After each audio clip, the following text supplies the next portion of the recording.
धन है। To be unjust is to act for the satisfaction of one self. यदि हम अन्यायपूर्ण तरीके से व्यवहार करें और अपने लिए कार्य करें तब हम अनजस्ट हो जाते हैं। तो स्वयं के हितों को जब हम कार्य करते हैं और हम अपने आप के लिए कार्य करते हैं तो हमको अनजस्ट बोला जाएगा। तो थ्रेसिमेकस ने कहा कि इसलिए मुझे ये चीज़ बिल्कुल समझ में नहीं आती कि ऐसा कोई कारण नज़र नहीं आता कि हम इसको मान लें कि शासक वर्ग अपने हित के अनुसार जब कार्य करता है तब तो वो न्यायपूर्ण कहलाता है, और अन्य लोग जब अपने हित के अनुसार कार्य करते हैं तो उनको अन्यायपूर्ण बोला जाता है। तो ये एक ही समय में ऐसी कैसी परिभाषा बन सकती है न्याय की। तो उसने कहा, थ्रेसिमेकस ने कहा कि किसी भी समझदार आदमी के लिए सबसे सही चीज़ ये है कि वो स्वयं के लिए कार्य करे, और स्वयं के लिए कार्य करने के लिए ज़रूरी है कि वो फिर वो अन्यायी बने। और अन्यायी बनने का मतलब अन्याय अर्थ ये हो गया कि अन्याय जो है वो बेहतर है न्याय से, क्योंकि वो जब कानून की पालना करता है और न्यायपूर्ण बनता है तो वो शासक वर्ग के हितों की पूर्ति करता है, और जब वो स्वयं के लिए कार्य करता है और न्याय का उल्लंघन करता है तो स्वयं के लिए कार्य करता है। तो समझदार आदमी तो स्वयं के लिए कार्य करे, ज़्यादा बेहतर है, वो अपना विकास करे बजाय वो शासक वर्ग के हितों के लिए कार्य करे। तो इस हिसाब से तो अन्याय जो है वो बेहतर है न्याय से। ये थ्रेसिमेकस का संपूर्ण तर्क था। प्लेटो ने इन थ्रेसिमेकस के इस तर्क को अस्वीकार कर दिया, नकार दिया, और प्लेटो ने कहा कि जो थ्रेसिमेकस ने जो दो पोजीशन ली थी, पहली पोजीशन थ्रेसिमेकस की थी कि सरकार जो है government governs for its own benefit, यानी सरकारें सिर्फ अपने फ़ायदे के लिए शासन करती हैं, और दूसरी पोजीशन ये ली थी थ्रेसिमेकस ने कि injustice is better than justice, यानी अन्याय जो है वो न्याय से बेहतर है। प्लेटो ने दोनों ही पोजीशन को नकार दिया। प्लेटो ने पहला जो पोजीशन लिया थ्रेसिमेकस का कि सरकारें सिर्फ अपने हितों के लिए कार्य करती हैं, उसको प्लेटो ने सुकरात की एक अवधारणा थी कि government is an art, governance is an art. तो उसका अर्थ मतलब ये हुआ कि शासन एक कला है। तो प्लेटो ने कहा कि शासन जो होती है वो एक कला है, और उन्होंने थ्रेसिमेकस को ये तर्क दिया कि जब हम शासन को एक कला के रूप में देखेंगे तो पाएंगे कि हर एक कलाकार जो है वो अपनी कला के अनुसार जो है वो अपने जिनके क्या कहते हैं जिन लोगों के प्रति वो उत्तरदायी है उनके कल्याण के, उनके हितों की पूर्ति के लिए वो अपनी कला का इस्तेमाल करता है।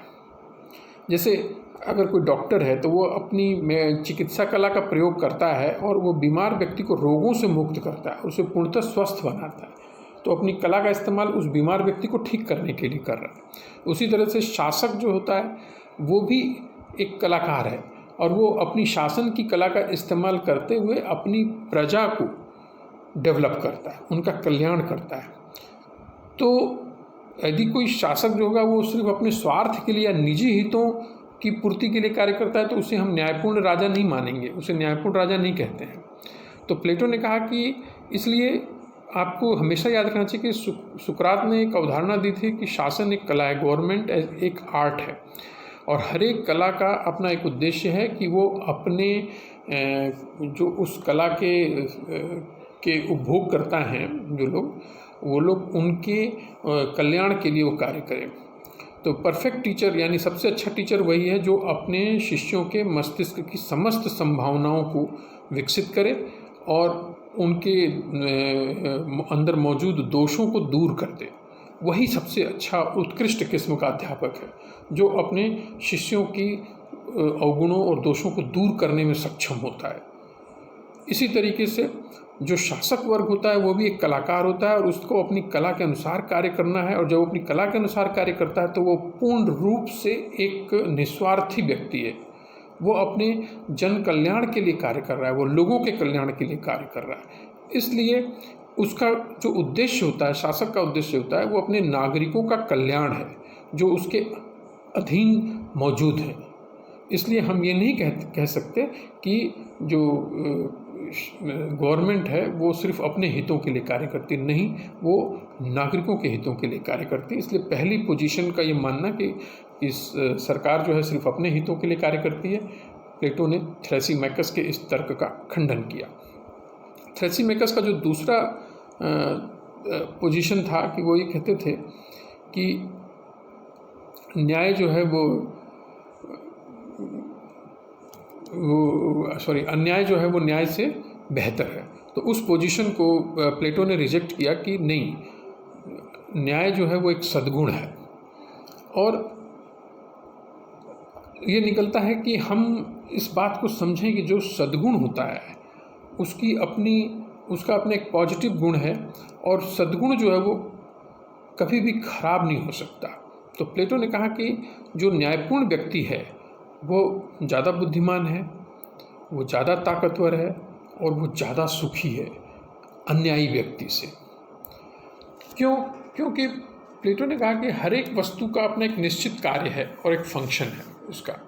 तो हर एक वस्तु का अपना एक निश्चित कार्य और फंक्शन है, तो वो जो उसका गुण होता है उसके पास, उसे उस वस्तु का धर्म कहा जाता है, हर एक वस्तु का। तो प्लेटो ने थ्रेसिमैकोस से कहा कि न्याय का भी अपना एक गुण है, अपना एक धर्म है न्याय का, और हमको वो उस चीज़ को समझना पड़ेगा। जैसे अग्नि का धर्म है कि वो चीज़ों को जलाएगी, और बर्फ़ का धर्म है कि वो ठंडक पहुंचाएगी। तो ये उनका गुण है। अगर वो अपना गुण त्याग देंगे, अगर बर्फ़ जो है वो ठंडक नहीं पहुंचाती है, तो हम उसको बर्फ़ नहीं पुकारेंगे। इसी तरीके से प्लेटो कहता है कि न्यायपूर्ण व्यक्ति जो होता है वो जस्ट मैन इज़ वाइजर, वो ज़्यादा बुद्धिमान है। किसकी तुलना में वो ज़्यादा बुद्धिमान है? अन्यायी व्यक्ति की तुलना में। क्यों? क्योंकि न्यायपूर्ण व्यक्ति जो होता है वो ये because he acknowledges the principle of limit, क्योंकि वो जानता है, वो उसको जो है वो पहचानता है उस सीमा के सिद्धांत को, उसे अपनी मर्यादाएं पहचान में आती हैं। तो बुद्धिमान व्यक्ति जो होता है वो अपनी मर्यादाएं पहचानता है, वो अपनी हदों को पहचानता है, अपनी सीमाओं को पहचानता है कि हमें कितना बोलना है, हमें कितना कहना है, हम किस तरीके का आदेश दे सकते हैं। ये सब कुछ उसके व्यवहार में झलकेगा। किस तरीके से पहनना है, किस तरीके से जाना है, किस तरीके से रहना है, ये उस सब कुछ उसके आदतों में झलकेगा। तो प्लेटो कहता है कि इसलिए न्यायपूर्ण व्यक्ति जो होगा वो वाइजर होगा, क्योंकि वो अपनी सीमाओं को पहचानता है, किससे कितना बात करना, मर्यादाएं जानता है वो। दूसरा चीज़, जस्ट में न्यायपूर्ण व्यक्ति वो होता है जो स्ट्रॉन्गर भी होता है, वो अन्याय व्यक्ति की तुलना में वो शक्तिशाली होता है। क्यों? क्योंकि उसकी जो शक्ति है वो इस सिद्धांत में होती है, निहित होती है, क्योंकि वो पहचानता है कि उसकी शक्ति इसमें है कि वो स्वयं को अन्य लोगों के साथ कैसे जोड़ सके, अपने नागरिकों के साथ कैसे जोड़ सके। तो वो सिद्धांत जो है वो उसके लिए बहुत इम्पॉर्टेंट है, बहुत महत्वपूर्ण है। और तीसरी चीज़ कि न्यायपूर्ण व्यक्ति ज़्यादा सुखी होगा। क्यों? क्योंकि उसकी जो आत्मा होती है उसके अंदर वो एक उत्तम जीवन का सद्गुण जो है वो निवास करता है, उत्तम जीवन का, इसलिए वो ज़्यादा सुखी होगा। गुण क्या होता है, सद्गुण क्या होता है, जो मैंने अभी आपसे जस्ट बात कर रहा था, तो मैं कहा था कि प्रत्येक वस्तु का अपना एक निश्चित धर्म है, निश्चित गुण है। तो जब कोई वस्तु अपने स्वाभाविक गुण या धर्म से विरत होती है तो उसका महत्व समाप्त हो जाए, क्योंकि तो वो अपना कार्य नहीं कर सकती। तो इसी तरह से प्लेटो ने कहा कि जैसे वर्चू मतलब वो गुण क्या है, आई का गुण क्या है, आँख का गुण ये है कि उसे स्पष्ट नज़र आए, स्पष्ट दृष्टि प्राप्त हो। कान का गुण क्या है कि उसे स्पष्ट ढंग से चीज़ें सुनाई दें, तो ही वो अच्छा आँख है या अच्छा कान कहलाएगा। अच्छी आँख वही होगी जो स्पष्ट दृष्टि देगी, अच्छा कान वही होगा जिससे स्पष्ट सुनाई देगा। इसी तरीके से अच्छी आत्मा वही होगी जिसके अंदर उत्तम जीवन या उत्कृष्टता का गुण मौजूद होगा, सद्गुण मौजूद होगा।